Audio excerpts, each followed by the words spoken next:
તો જય શ્રી રામ, જય દ્વારકાધીશ। તો આજે આપણે દ્વારકાથી જ વ્લોગ ચાલુ કરીએ છીએ અને આજે અમારી ટીમ સાથે અમે આવી ગયા છે દ્વારકા દર્શન કરવા માટે ઠાકોરજીના। તો તમને પણ દર્શન કરાવીએ અને હવે આપણે જઈએ દ્વારકા મંદિર બાજુ। તો તમે અમારી ચેનલ પર તમે નવા હોય તો લાઈક એન્ડ સબસ્ક્રાઈબ કરી દેજો। તો હવે આપણે જઈએ મંદિરની તરફ અને તમને મંદિર દર્શન કરાવીએ। તો જઈએ હવે આપણે।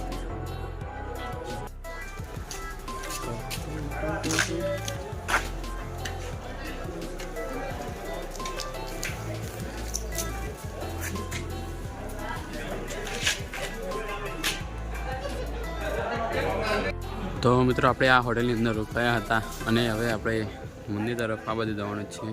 તો હવે જઈએ અને અહીંયા અમારી ગાડી સાફ થઈ રહી છે, તમે જોઈ શકો છો। હો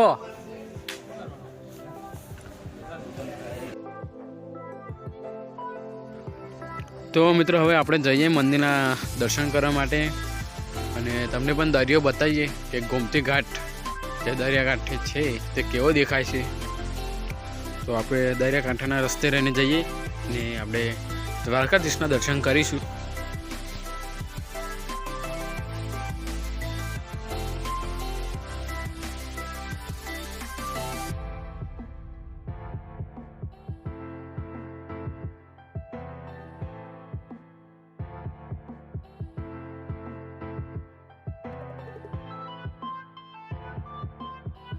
તો મિત્રો તમે સામે બ્રિજ જોઈ શકો છો, સુદામા બ્રિજ, અને તે બ્રિજ ઉપરથી રહીને તમે પણ આવી શકો છો મંદિર સુધી। અને તેની જ બાજુમાં ભગવાનનું મંદિર છે આપણા દ્વારકાધીશનું।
તો મિત્રો આપણે મંદિરના રસ્તે આવી ગયા છીએ, તમે જોઈ શકો છો વિડીયોમાં।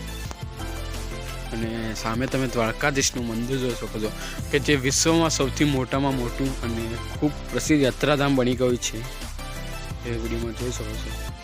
તો આપણે પરમિશન નથી મળી કે તમે મંદિરની અંદર વિડીયો શૂટ કરી શકો, તો તેના માટે અમે બહારથી તમને મંદિરના દર્શન કરાવ્યા, કેમ કે અંદર કેમેરો લઈ જા કે ફોનમાં વિડીયો શૂટ કરવાની પરમિશન નથી, તો આપણે નહીં લઈ જઈ શકીએ। અને સિક્યુરિટી લેવલ પણ થોડું હાઈ છે, તેના કારણે તો તમે બહારથી જ દર્શન કરી શકો છો આપણા દ્વારકાધીશના।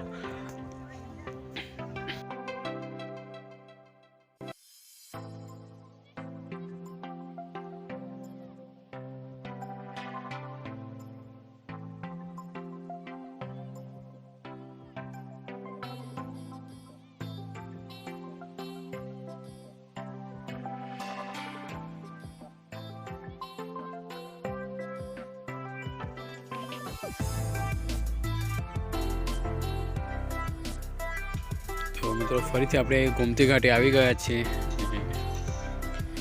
તમે જોઈ શકો છો કે ગોમતી ઘાટની અંદર પણ ઊંટની સવારી થઈ શકે છે। આખા ગોમતીની એક સાઈડથી બીજી સાઈડ તમને ઊંટ પર બેસાડીને લઈ જાય છે, વિડીયોમાં તમે જોઈ શકો છો। અને હવે આપણે જઈએ દરિયાકાંઠના બાજુ અને બતાવીએ કે કેવું વાતાવરણ છે, કેવા પક્ષીઓ આવે છે અહીંયા, તો તે બતા।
તો તમને આવા રંગબેરંગી તમને પક્ષીઓ જોવા મળશે. જો વિડીયોમાં તમે જોઈ શકો છો, આપણા ગોમતી ઘાટે તમને પક્ષીઓ જોવા મળશે. તો મિત્રો મળીએ તમને નવા બ્લોગમાં, અને વિડીયો ગમે તો લાઈક શેર અને સબસ્ક્રાઈબ કરી દેજો. તો મળીએ તમને નવા બ્લોગમાં. ત્યાં સુધી બાય, જય હિન્દ, જય ભારત, જય દ્વારકાધીશ.